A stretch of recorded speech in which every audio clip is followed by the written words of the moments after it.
भक्तिशास्त्रकार भक्तीला रसरूपता सांगतात.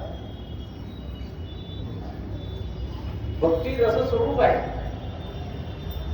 9 प्रकारचे रस आहेत. या 9विध रसांमध्ये 10वा क्रमांक भक्तीचा लागतो. लक्षात घ्या. शांत, शृंगार, विभत्स, रौद्र, भयानक, करुण, अद्भुत असे जे 9 रस आहेत. या 9 रसामध्ये 10व्या क्रमांकाची जी आहे ती आहे भक्ती. आणि या भक्तीला रसरूपता देऊन भक्तिशास्त्रकारांनी या भक्तीचा त्या ठिकाणी गौरव केलेला आहे.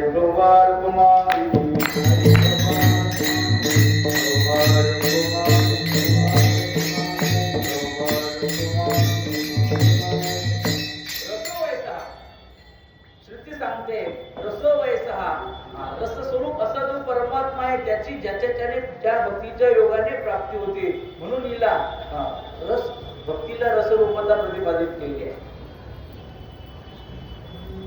मग हा भक्ती रस ज्याच्या अंतःकरणात ज्याला गोडी आहे त्याला ती भक्ती आवडते. ज्याला इतर रस प्यायची गोडी आहे त्याला ह्या भक्तीमध्ये रस वाटत त्याला काही लागत काय.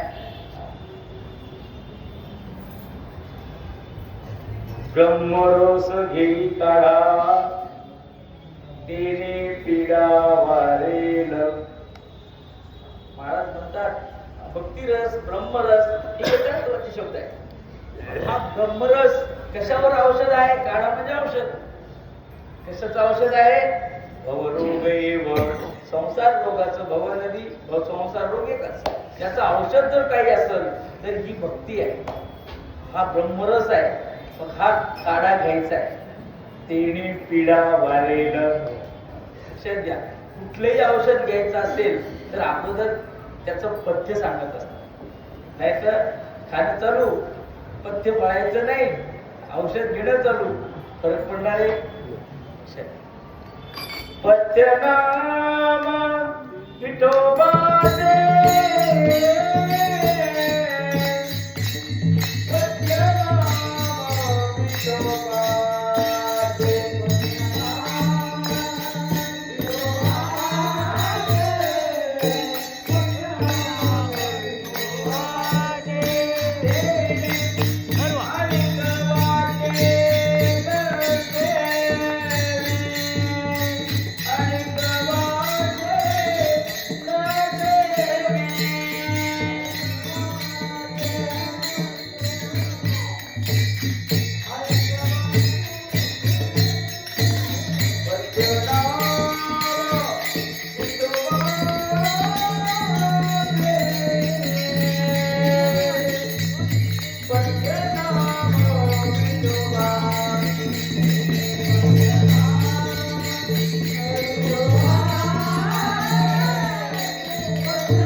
काय सांगितलं.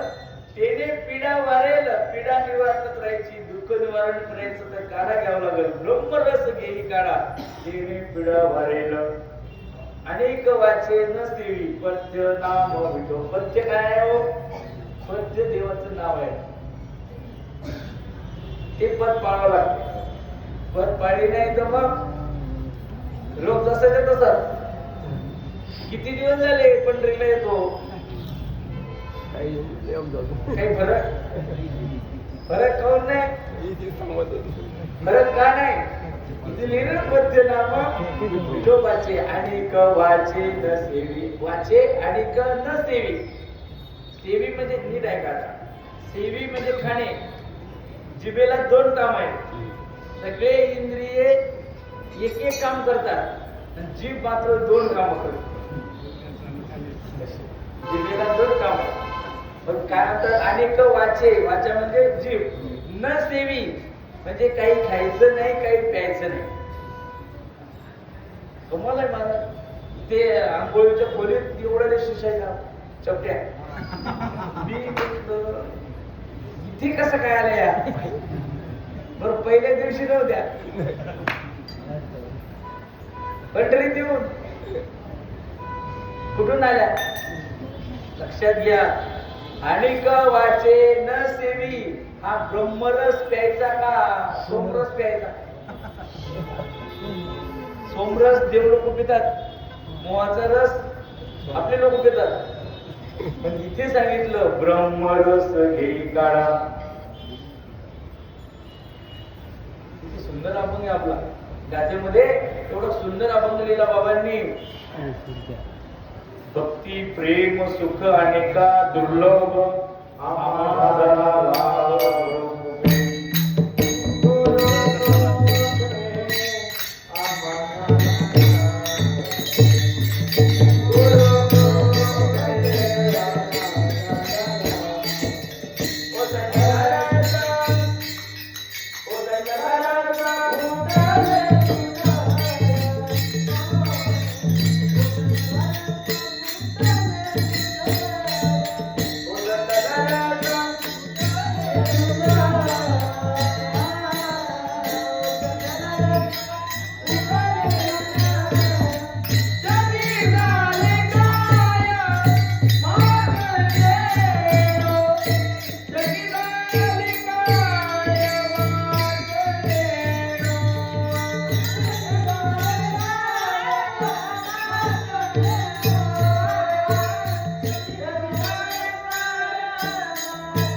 पांडुरंग कृपा झाली वाया जनिगाला.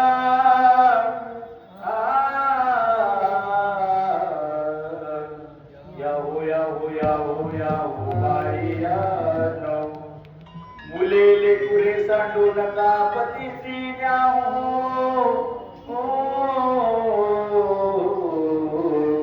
याहो याहो याहो याहो बाईयानो. इंद्रिय वृत्त्यांना आव्हान, सगळ्याला आव्हान केलं बाबांनी. काय की याहो भक्ती रस बहुता सियाला. भक्तीला रसरूपता सांगितली, सांगायचं आपलं डोबार गोवाली.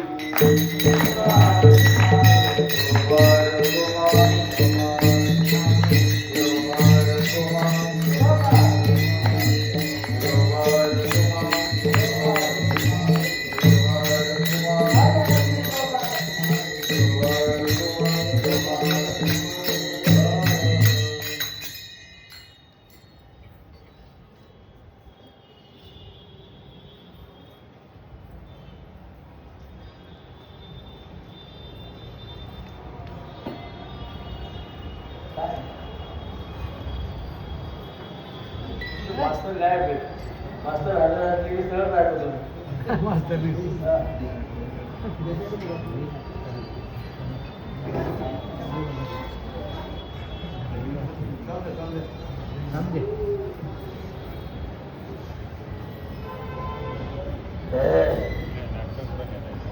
काय सांगितलं ऐका. आता नीट ऐकायला लक्षपूर्वक ऐका. अभंगाचं चिंतन आहे या. भक्ती हा रस आहे, हा ओसंडून व्हायला लागला. पांडुरंगाच्या कृपेनं, गुरुवारी बाबाच्या कृपेनं आम्हाला भक्ती रस ती उपलब्ध आहे. मग काय करायचं? या हो भक्ती रस आवाहन केलं बाबांनी.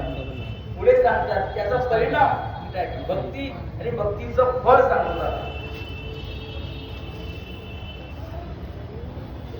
मयुराच्या कणवे ओळला महामेघ, सांडा जपे तपे संसार हा रोग. किती सुंदर वर्णन आहे, किती सुंदर अभंग आहे. ऐकलं की कळते. मोराने मेघात खनू वाजे गर्जना.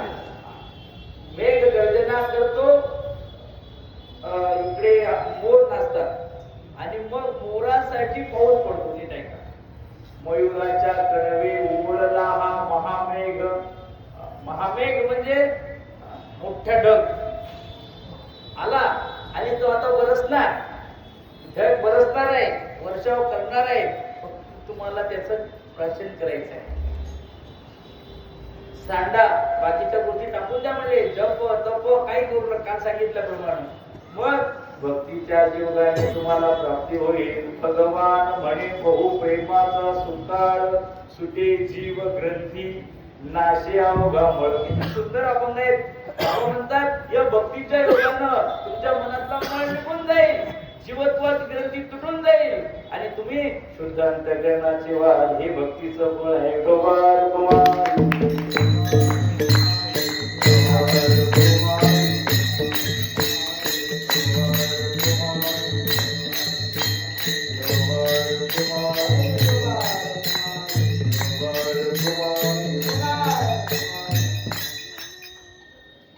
मोक्ष साधन सामग्र्यां भक्तिरेव गरीयसी. भक्ती ही एव म्हणजे ध्यानात ठेवा. भक्तीच भक्ती एव म्हणजे भक्तीच श्रेष्ठ आहे, बाकी कोणतं साधन श्रेष्ठ नाही. म्हणून बाबा म्हणतात धाव भक्ती बळे आळवू विठ्ठल संपवू सलील भवनदी. ही भक्ती कुठे उत्पन्न होते हो, तर भक्ती मनात उत्पन्न. भक्ती अंतःकरणात उदित होते. भक्तीचा उदय अंतःकरणात होतो. मग या अंतःकरणामध्ये दोन गोष्टी राहतात. नीट ऐका. एक राहते म्हणजे राहते एकच, पण कधी ही तर कधी ती असं असतं. आसक्ती आणि भक्ती. त्या आपलं संसाराची आसक्ती काहीच्या मनात असते, काहीच्या मनात भक्ती असते. दोन दोन नसतात बरं का. दोन दोन नाही, एकच. एक तर भक्ती राहील, नाही तर आसक्ती राहील. मग एकाला हरिभक्ती म्हणतात, दुसरीला विषयासक्ती म्हणतात. बाबा म्हणतात सप्रेम करिता हरिभक्ती निशेष विरमे विषयासक्ती. एकच वाक्य नेहमी सांगतात बाबा. सप्रेम करिता हरिभक्ती निशेष विरमे विषयासक्ती. तुमची विषयासक्ती कायम आहे, लक्षात घ्या. बाबा म्हणतात प्रेमानं भजन कर. प्रेमानं भजन केलं की विषयासक्तीचा निराश होतो. विठोबा रघुमाई.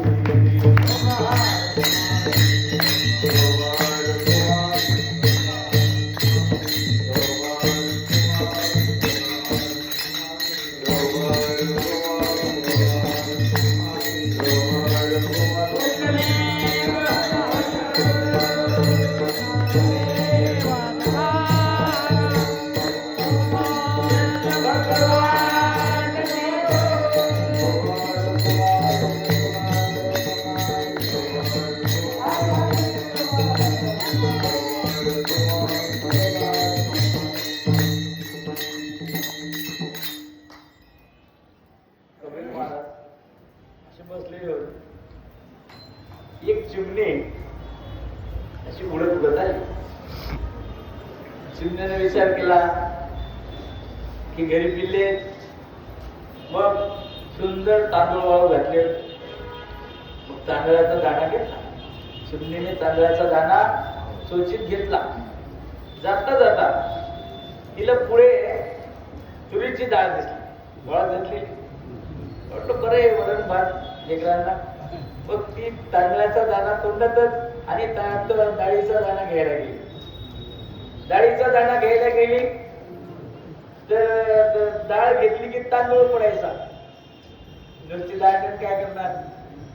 डाळ घेतली की तांदूळ पडायचा, तांदूळ घेतली की डाळ पडायची. असं 5-10 वेळा झालं. कबीर महाराजांनी पाहिलं. कबीर महाराज म्हणजे चिडिया दो दो दावणे माय एकच. दो दो एक तर तांदूळ घे नाहीतर डाळ घे. एका वेळेला तांदूळ आणि डाळ तुझ्या चोचीत जाणार. मग चिडिया दो दो ना बने डाल ले या चावल.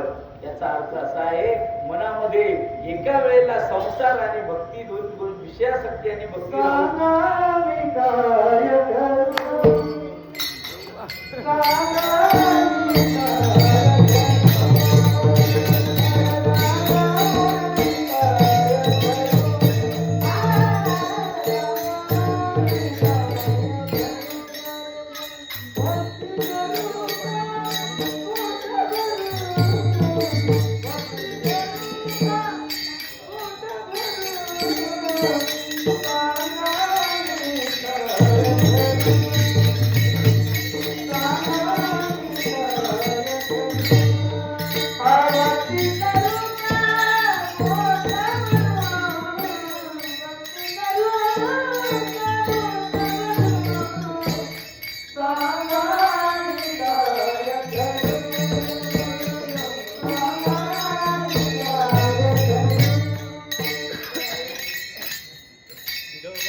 एका वेळेला एकच, एक तर भक्ती होईल नाही तर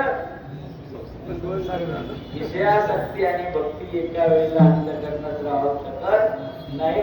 कारण अंतःकरण असं आहे, अंतःकरण भक्तीचं उपादान कारण आहे. काल सांगितलं भक्ती अंतःकरणातच निर्माण होते. त्यात मन नसेल काय उपादान कारणाची व्याख्या सांगताना सांगितलं की ज्याचा कार्यात अन्वय असतो